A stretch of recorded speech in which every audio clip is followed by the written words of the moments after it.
The love talk of the day. And today I want to talk about learning the lesson. Learning the lesson in the relationship, making sure that you are not repeating the same cycle over and over and over. It's only so long you can blame people for what you feel they've done. And he said, and she said, and they did.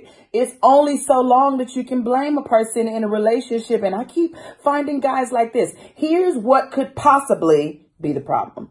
The narrative in your mind, the story in your mind is not someone else's story.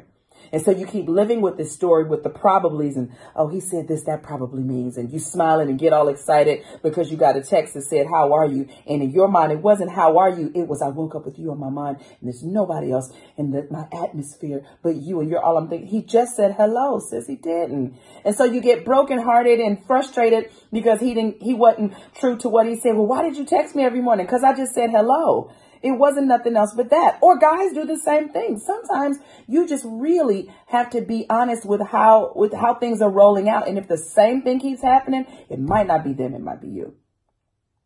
And you might need to really just kind of take a beat, take a moment with you and God and ask God, like, why do I keep needing this? Why do I keep facing this problem? What is it that I'm not learning? Because I don't want the same test over and over. I don't want to do the 9th grade or the 10th or the 11th or 12th grade over.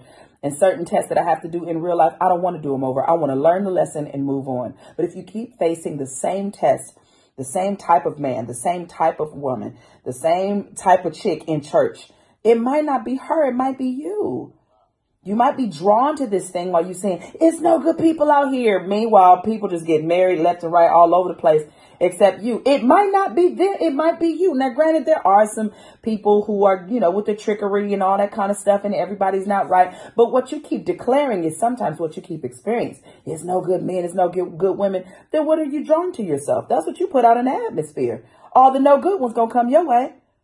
How about declaring what God says? That he said it's not good for man to be alone. That's what his word says. He created Eve for Adam so they can replenish the earth and have relationship and communion and community. And he didn't start it by saying, don't trust Adam. You know what I mean? So watch, what is your narrative? What are you saying about relationship? How do you feel? You know what I'm saying? It might not be them. It might be you. You might have, configured this whole story in your mind of what you think it really is. And it's not. And you get your heart broke because you just told your own story. You had a whole fairy tale in your mind, and it's opposed to real life. Real life and real love can happen, but you really have to be open to what it really is and not the story that you want to conjure up and make up in your mind. All right. Sorry if that stings a little bit. It gets real. That's my love talk for today, ladies and gentlemen. Love you, and I mean it.